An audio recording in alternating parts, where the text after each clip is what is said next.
The Providence Public Schools have been letting our students down for decades, and I was working for Governor Raimondo when the state took over the school system. Unfortunately, shortly thereafter, we faced a global pandemic. The governor left, we lost another superintendent, and the takeover has never really taken off. So I believe that the state needs to actually finish the work, deliver on the promises that were made, so that we can transition them back to local control. But they've made some commitments to us, they've made commitments to our children that they need to hold up their end of the bargain. We've gone through this big disruption with the state turnaround plan, and yet we're not seeing the results yet. So they need to finish the work that they've started before we take them back. I do think that they should be back in local control, but after the state has finished what they said that they were going to do. The future of our education system is really the future of everything. It is so important. It speaks to the future of our economy, it's our future workforce, it's the root causes of so many of the challenges that we're facing as a city and as a community. And so there's nothing more important. And just because the state has taken over the school system, I don't believe the mayor should just wash his or her hands of it and say, that's the state's problem, call them. I think now more than ever we need a mayor who is a relentless champion for our students, and that's the kind of mayor I would like to be.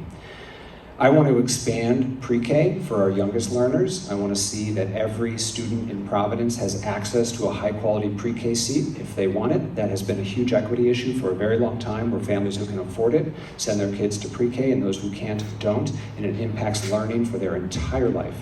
I want to make sure that every student at the other end of the spectrum understands the Rhode Island Promise scholarship. I'm probably most proud of my time with the governor was when we made community college free for 2 years for every Rhode Island high school graduate.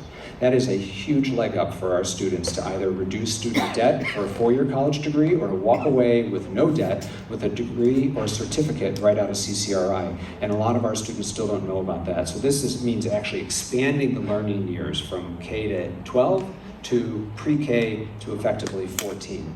And finally, with respect to the school buildings, the city still owns the school buildings. That's the one thing the state didn't take over. So it is our responsibility to make sure that when we rebuild or reconstruct these buildings as a result of the bonds that have passed, we do so in an equitable fashion, so that every neighborhood feels like they have a new or freshly renovated school in their neighborhood, so that their students, so that our kids can walk to their neighborhood school, so that it's easier for parents to engage, so that it's easier for students to participate in after-school activities, to help rebuild the fabric of our neighborhoods, because families and students are going to their neighborhood schools.